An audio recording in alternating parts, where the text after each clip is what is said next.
Lectura del Santo Evangelio según San Juan. En aquel tiempo Jesús dijo a sus discípulos: dentro de poco tiempo ya no me verán, y dentro de otro poco me volverán a ver.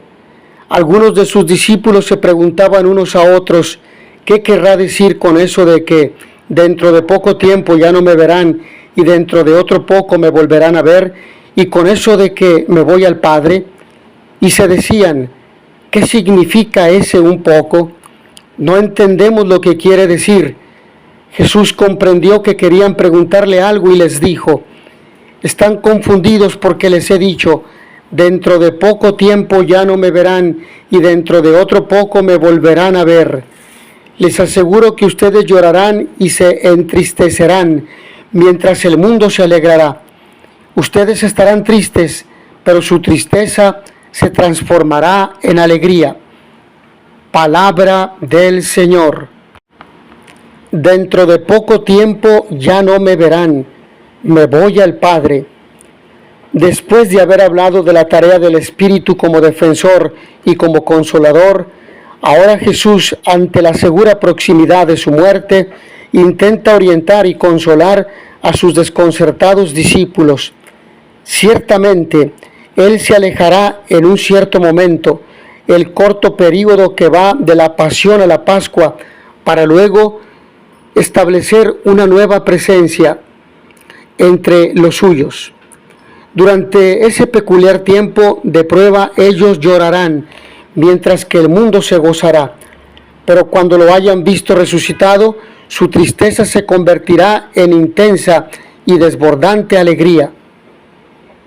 Juan nos presenta de nuevo el tema de la partida de Jesús y lo hace con esta frase del Señor: dentro de poco ya no me verán y poco después me volverán a ver. Esta es una frase difícil de entender para los discípulos y lo puede ser también para nosotros. Se refiere la frase al misterio pascual de Jesús. Dentro de poco no me verán. Se refiere a la muerte de Jesús, que ya está próxima, y poco después me volverán a ver. Nos indica la resurrección que acaece 3 días después de la muerte.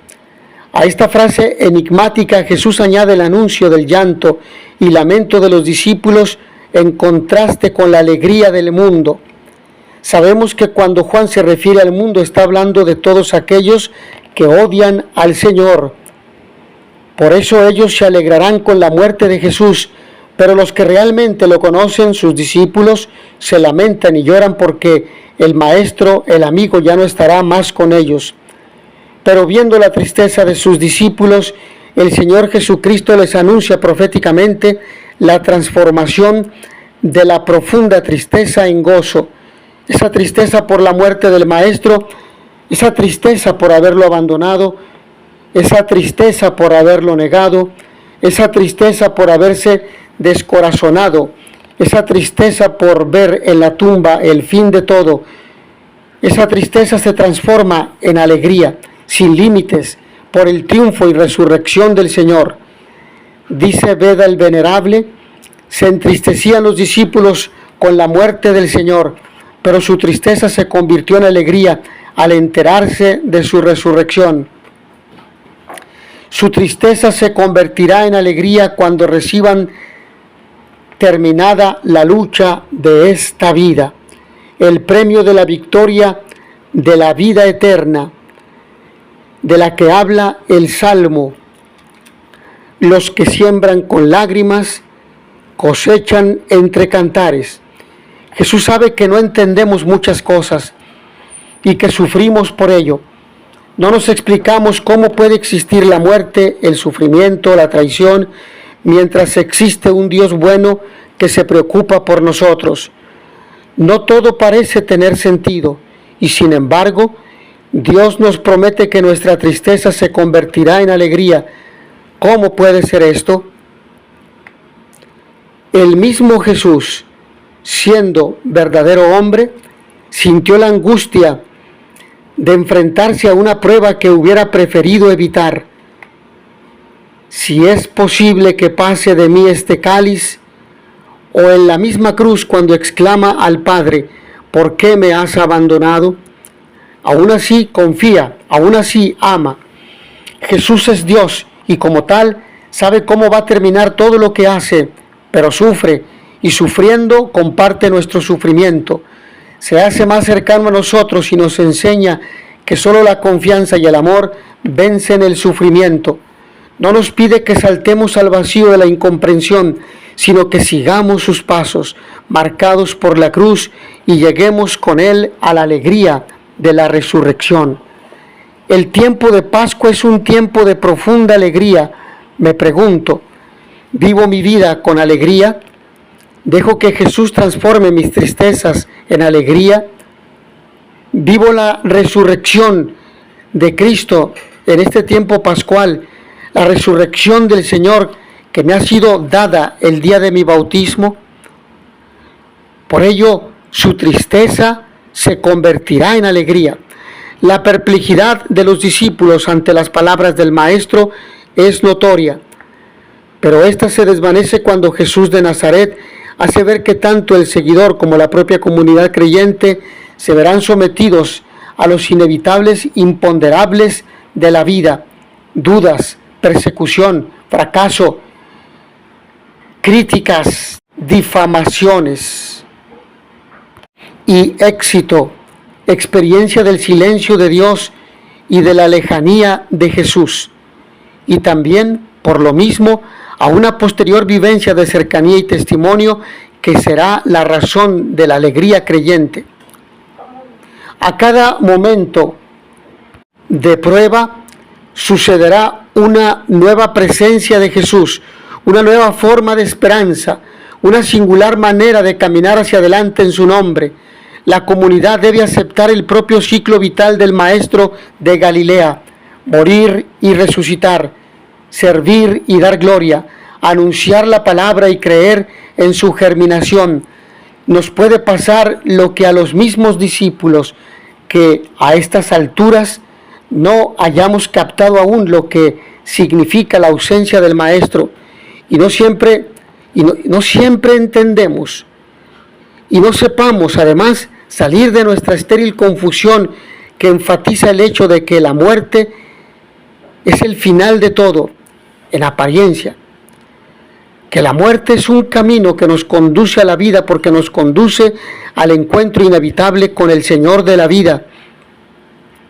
Pero la palabra nos habla sin equívocos de la inmensa alegría de seguir a Jesús, porque Él será el único causante de tal experiencia pascual: muerte y resurrección, vida nueva. Ausencia, presencia. Todos caminamos entre sombras, buscando sin descanso la luz, esa luz que es Cristo. Este pasaje de San Juan habla de la ausencia, la pérdida, la tristeza, la ausencia que nos causa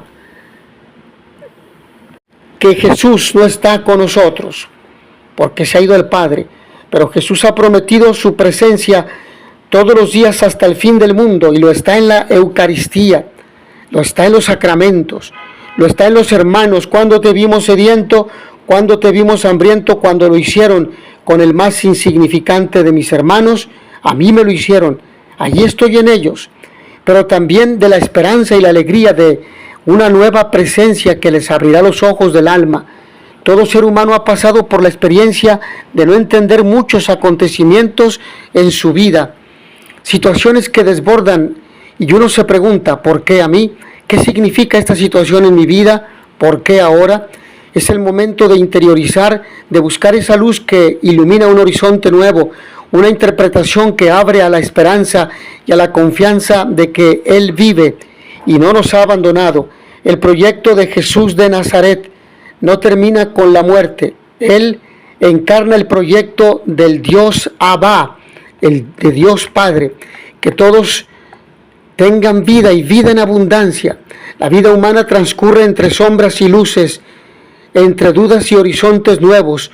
o si se quiere decir entre paradigmas nuevos que tienen como referencia al único paradigma por excelencia, que es Jesucristo, modelo de hombre nuevo, que crean inseguridad estos paradigmas nuevos, pero que nos empujan hacia adelante con la confianza de que el Dios de la vida nos envuelve y nos plenifica. Dentro de poco ya no me verán y dentro de otro poco me volverán a ver. Bendita ausencia que nos trae tal presencia luminosa al alcance de todos. Necesitamos que se nos caigan las escamas de los ojos del alma para ver de otra manera, para poner en sintonía nuestro ser con el origen de la vida, el Abba de Jesús de Nazaret. Finalmente concluyo con la reflexión en torno a la primera lectura. Yo, el apóstol de Cristo. El libro de los Hechos de los Apóstoles nos presenta cómo fue naciendo y haciéndose el caminar de las primeras comunidades cristianas. Pablo, en su recorrido, deja Atenas para predicar en la sinagoga de Corinto, dando testimonio ante los judíos que Jesús era el Mesías esperado. Ante la oposición judía se va a dedicar y proclamar el mensaje de Jesús a los gentiles. Se dedica a proclamar el mensaje a los gentiles, hospedándose en casa de Ticio Justo. Con la conversión de Crispo y su familia van formando la comunidad cristiana de Corinto, ya que muchos gentiles se convertían y recibían el bautismo. Recordemos que una vez que Saulo se convierte en Pablo, cuando ve y entiende, no puede guardarse para sí la experiencia del Jesús muerto y resucitado. Las comunidades empiezan a hablar otras lenguas, otras culturas. Corinto, Éfeso, Roma. El mundo es pequeño para extender el fuego de amor que lleva dentro.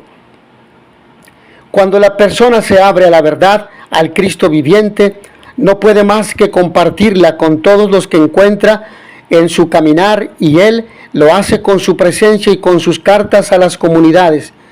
Las dificultades para Pablo son señales de que va por el camino que Jesús vivió y predicó.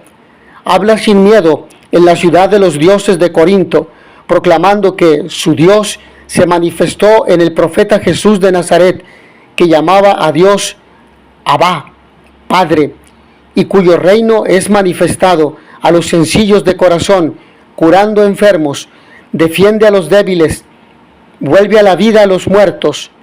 Corinto, Atenas, Roma, este hombre llamado Pablo, yo el apóstol de Cristo, no cesará de predicar la buena nueva del reino, hasta dar la vida por él. El Dios de Jesús es la verdad, la bondad, el perdón, la unificación de todos en el amor. Mis hermanos, che a todos ustedes il Signore vi benedica e vi dia la pace. In notizia veritatis proficere, pax et bonum.